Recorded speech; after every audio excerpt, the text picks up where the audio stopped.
The year was 2004. Oh my God, it was so long ago. Hello, Internet. How are you doing today? I'm Rebecca Loebe. People ask me all the time how I became a full-time musician, and honestly, it's a pretty complicated answer. I'm not even sure I could answer it all in one sitting, although I might try one day. Every time I try and figure it out and pinpoint it, it always comes back to my first tour, which happened a long time ago in the winter of 2004. So I thought today I would just take a minute, bring you over to my couch, and we're gonna have story time. Now, before we get too deep into it, I want to say that if I was giving someone advice about how to go on their first tour, which, let me be clear, I am not doing in this video, I would suggest doing things really, really differently than I did. Basically what I'm saying is there are a bunch of things I could have done to save myself, a few years worth of trial and error, but that's not my story. So I'm going to tell you guys how I did it. Okay, I think that's all the disclaimers. Let's get started. The year was 2004. Oh my God, it was so long ago.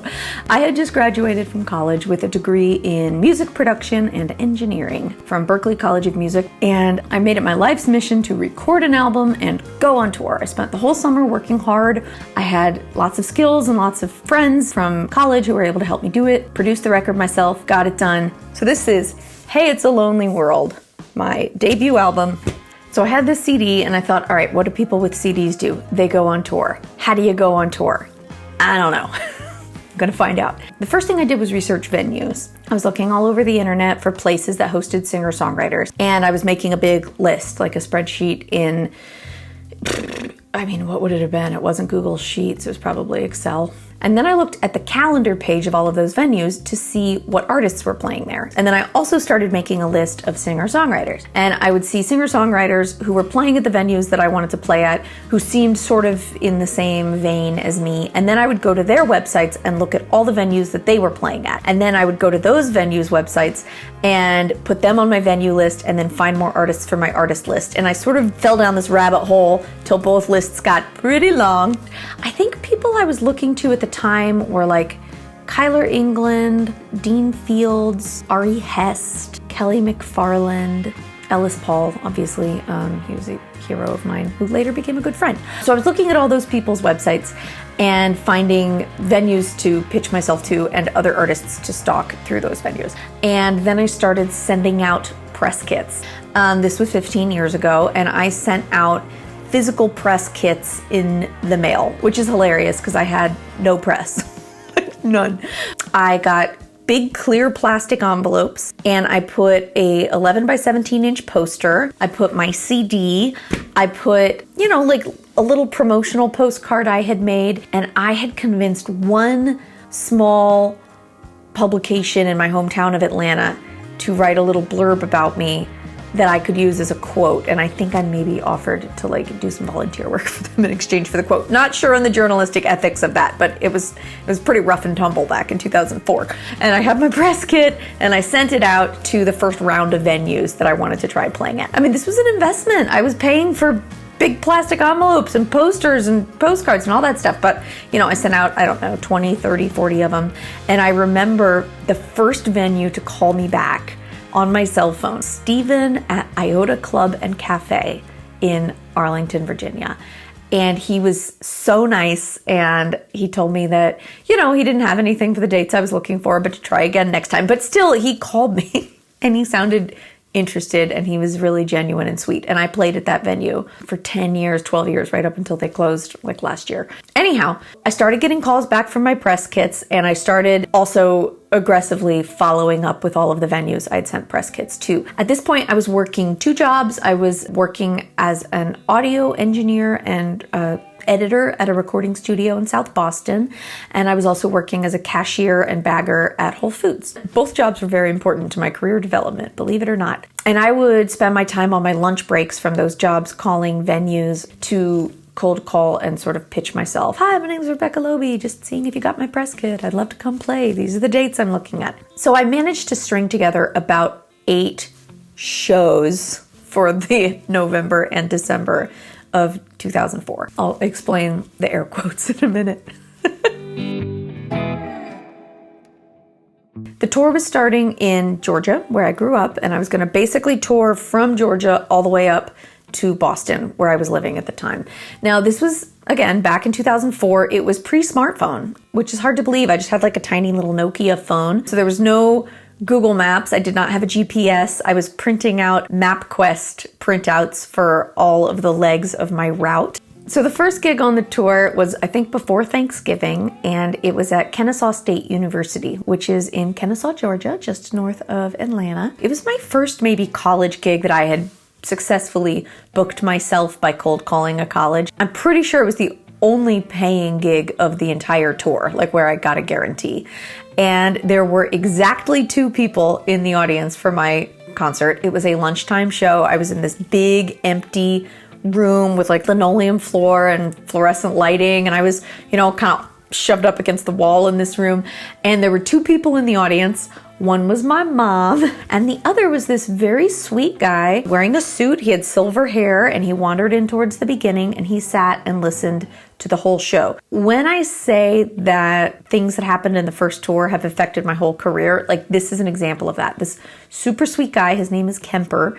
He came to the show. He said really nice things afterwards. Turns out he was the director of campus security at Kennesaw at the time, and I think maybe he was on his lunch break and he wandered in to hear some music. So I told him that in a couple of weeks I was playing my CD release party at Eddie's Attic, and it was like on a Tuesday night or a Thursday night or whatever. $5 cover, you should come. And he bought 2 tables, that's 8 tickets. He brought some really good friends of his, including a man named Terry Strecker and his wife Kitty Drew. And Terry and Kitty and Kemper and his wife Philippa have come to pretty much every gig that I have played in Atlanta since 2004. They flew to San Antonio last year and surprised me at a concert I was playing there. I mean, it's wild how those early shows still sort of ripple through my life. So anyhow, I played my big gig at Kennesaw State, and then I had Thanksgiving with my family, and then it was time to really get the tour started. So the next gig was at Eddie's Attic, which is in Decatur, Georgia, and I've been playing there at the open mic since I was about 15 years old. My dad started taking me there when I was in high school. Throughout college, I would play at the open mic when I came home, and I started, getting a rapport with the people who booked it, and this was really my first big solo concert there, and it was either on a Tuesday or a Thursday night. Tickets were like $5. I sold, I think, 40 tickets maybe, and I felt like a rock star. I was so excited. And I remember signing CDs at the end, and just, all of my friends were there, family. I mean, everybody there was friends and family, except for those 2 tables that Kemper had bought and brought his friends to. And it was I just remember feeling so pumped up and great. So the next day I really hit the road, but first I got into 2 small car accidents. Stick around to the end of the video and I will tell you that story. It's hilarious, but we've got to stay with the road narrative here. So the next morning I woke up feeling just riding high on the triumph of my big gig at Eddie's Attic, feeling like a rock star. It was time to hit the road and start playing shows out of my hometown. The first road gig was in Greenville, South Carolina at a really cool coffee shop called the Coffee Underground. Earlier I used air quotes when I said that I'd strung together 8 shows on this tour. And the reason for the air quotes is that most of the gigs on this tour were actually more like open mic performances. Occasionally I'd be the featured performer at an open mic, but I was also playing weird lunch gigs, dinner gigs, in between set gigs, any kind of gig I could possibly get, I was playing. And it went great. And suddenly I was a touring musician.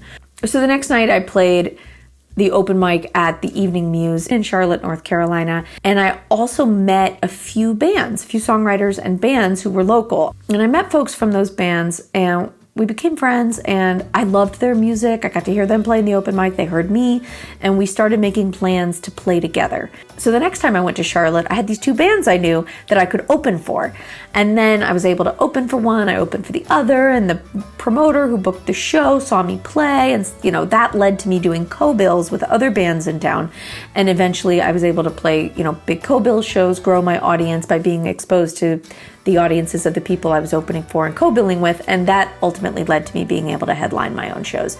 And that, in a nutshell, is kind of how I built my touring career. is starting by playing open mics in a bunch of different cities, meeting other bands, collaborating with them on shows. I could trade shows with them. I could say like, hey, if you come to Atlanta or you come to Boston, I can book a show for you there. If you can help me play with you here in your hometown. And I would always start as an opener, not expecting to be paid very much because I'm basically playing to get to, expose myself to their audience and then hopefully get their audience on my email list. And then I have somebody to tell next time I'm coming to town. And it's a long, slow process climbing my way up this giant mountain. And honestly, in different towns across the country, I am in different parts of the process. That's been my experience of building a touring career in a nutshell. And Charlotte, North Carolina is a great example of that because it really started on my first tour at an open mic, and I'm still playing in that town today. So up next, I drove from Charlotte over to Nashville. I managed to play at the Douglas Corner Cafe and had a really nice time. I don't think I made any money. I probably still haven't made any money playing in Nashville. But I definitely enjoyed playing there, and I am always inspired by other songwriters that I get to play with when I'm there.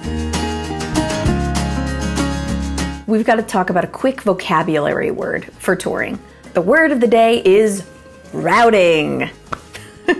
I think that routing exists in other industries besides touring, singer-songwriterism, but for the purposes of this video, I need you to know what routing means. According to dictionary.com, routing means the scheduling of the route or itinerary of people or freight, etc. So good routing would be something like Atlanta to Charlotte to Richmond to DC to Philly to New York to Boston. That's really good routing. Bad routing would be Rebecca Loebe circa 2004. Atlanta to Charlotte to Richmond to Nashville to DC to Greenville to Philly to DC again to Pittsburgh. The problem with routing is that sometimes the gigs you want are on days when you don't want them to be, and you can't control that. So in order to maintain really good routing, you've got to have great boundaries, great discipline. You've got to be pretty highly in demand. I think it's really hard for me when there's a gig I want to play and they want me to come. It is so hard for me to say, no, that doesn't really work for my routing this time around. Let's make a plan for next time. I just want to do it. I want to go. I want to sing. I want to be there. I want to do it all. So anyhow, my dad's been making fun of my poor routing decisions ever since 2004.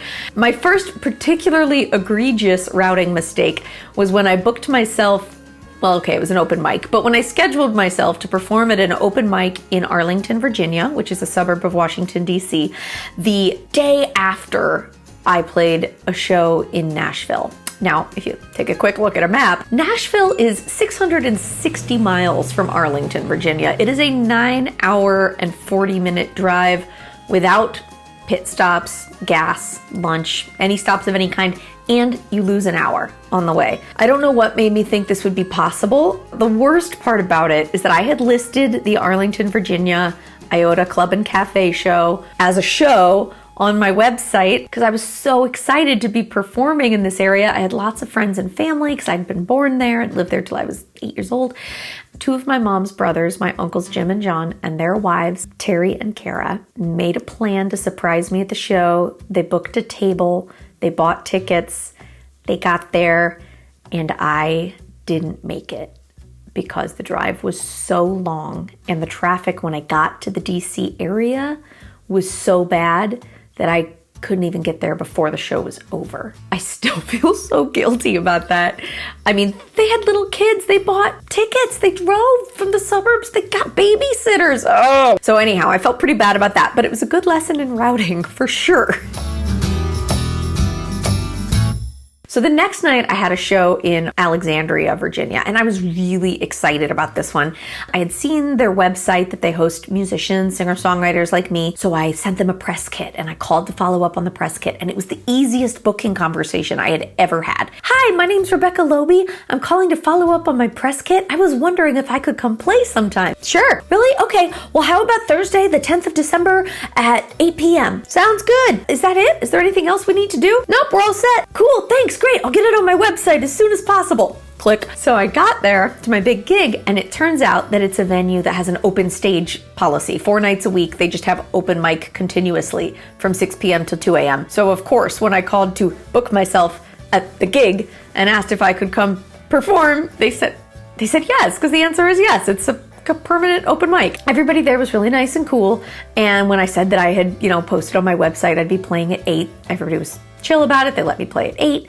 I get on stage, I start playing, and, well, I'll read to you what happened. Hey, Mom and Dad. I played at a place called Tiffany's Tavern last night. Just an open mic in Alexandria. John DePogny came. I didn't recognize him by name, but I could tell he was related to me by the way he hurried in as soon as I started playing and watched me with undivided attention. I introduced myself to him afterwards, and he was very nice. He's having a party at his house on Sunday for his 15-year-old daughter's varsity basketball team, and he wants to pay me to come perform for half an hour or so, and he wants to buy a bunch of CDs. So that's cool. I mean, seriously, Cousin John is an angel. He did book me to perform at his stepdaughter's junior varsity basketball party, bought like 10 CDs. It was definitely the second most profitable gig of the tour, and my introduction to house concerts. How about that? There's some gold in this next paragraph. The venue was neat. Apparently, they have open mic 4 nights a week. The other people were nice, blah, blah, blah. The only bad thing was, stupid me, I didn't bring enough CDs. I had rode with a friend. I only had the ones that were in my guitar case. I only had 2, and I sold them both as soon as I stopped playing to one woman. And there were other people who asked if I had CDs, and I had to say, not with me. I probably would have sold at least 6. It's all here. Let me explain it to you. I joke that I am pathologically bright side oriented. There is something in my brain chemistry that focuses almost exclusively on the positive of any situation. It's not always a good thing. Sometimes I just assume things will work out when they don't, or that they'll get better when they won't. But in general, I have this personality quirk. I've always been more buoyed by the positive than pulled down by the negative. And I think that's really the only thing that got me through touring the way I did for the first 3, 4, 5 years of it. Was just this weird personality quirk of mine, which is documented right here in this email to my parents from 2004. Bad things happen kind of constantly. Most of the gigs aren't good, but I'm using a lot of air quotes in this video. The other piece of gold in this email is that I mentioned that I didn't have CDs with me because I had hopped into my friend's car. She drove me to the gig. Well, I don't do that. This must have been the genesis of my hard and fast rule that when I'm on tour, I only travel to my concerts in my own car. If I'm traveling in my car or I'm traveling in a rental car, that is the vehicle I will drive to the show, because everything I need is in my car. It's almost impossible to grab everything. If I separate from the car, I'm gonna forget something, whether it's merchandise or display for merchandise or guitar or gear or extra strings or my clothes or my makeup or, on and on and on, even just like my phone charger, all these things I need to get through the night. They are all in my car. My car is my little mobile headquarters, and I don't go to the gig without mobile headquarters.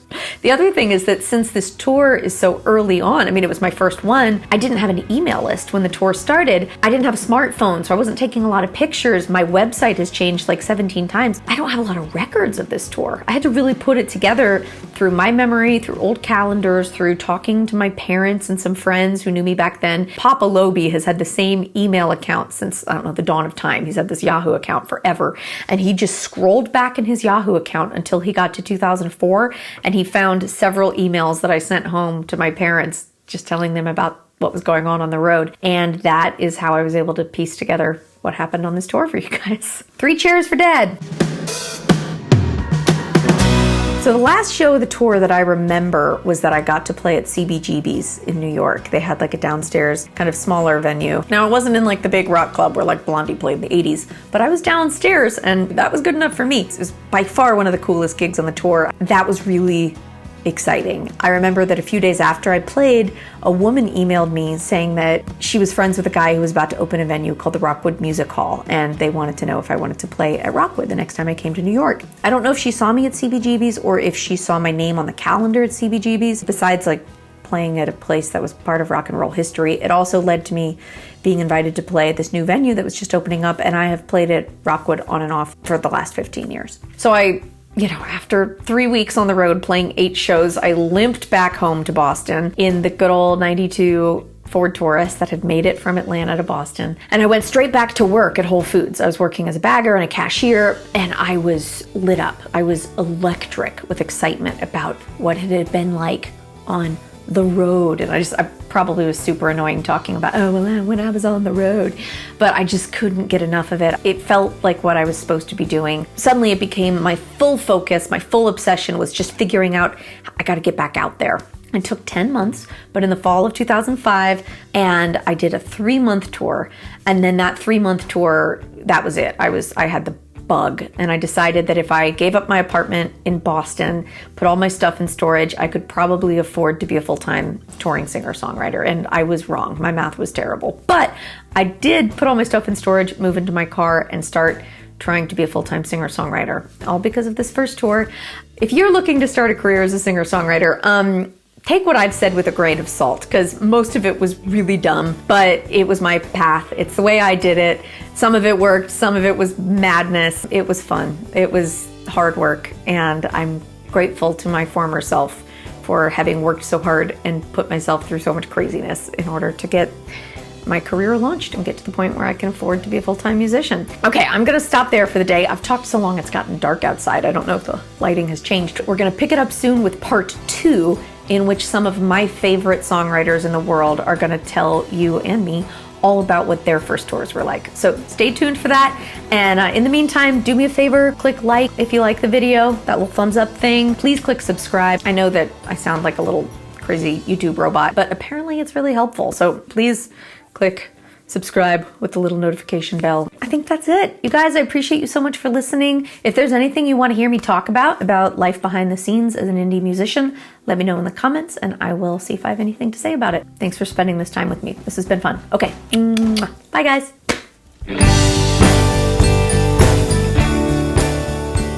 I want to tell you this.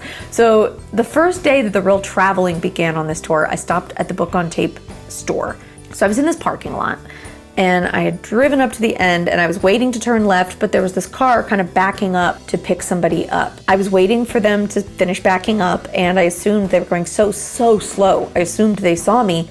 They didn't, and they hit the front of my car. Again, it was very slow, but it was like my brand new 1992 Ford Taurus. I was very protective of it. So I hopped out to talk to that lady, and I was like, hi, I'm so sorry, I don't know, should we exchange it was my first accident, should we exchange information? And she looked panicked, and she was there just picking up her mother, who was like kind of frail and standing on the side of the road. And I was talking to her, and as I was talking to her, I heard a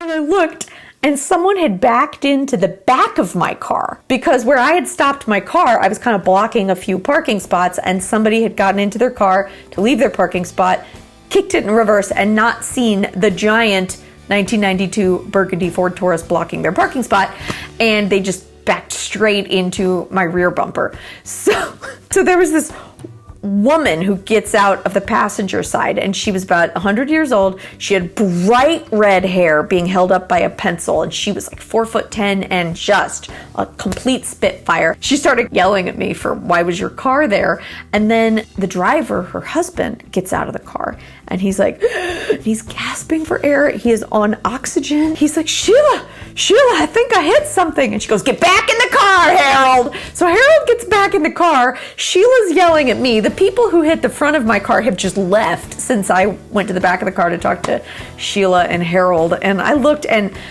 neither of these accidents caused much damage, but it was very bizarre, and I didn't know what to say to Sheila and Harold. So, and plus Sheila was pretty persuasive, and she convinced me to just get in my car and leave them alone, which I did. Next thing I know, I was in the Book on Tape store talking on the phone on my little Nokia cell phone, telling my mom about this story, and I was still all spun up. I mean, it was intense.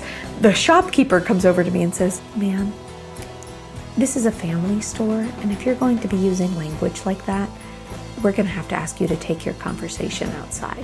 And I was like, language, what? I was so confused. Mom, I'm so sorry, just one sec, I need to go outside. So I go outside of the front of the store, and I was like, anyhow, where was I? Yeah, I was so up, I can't believe that.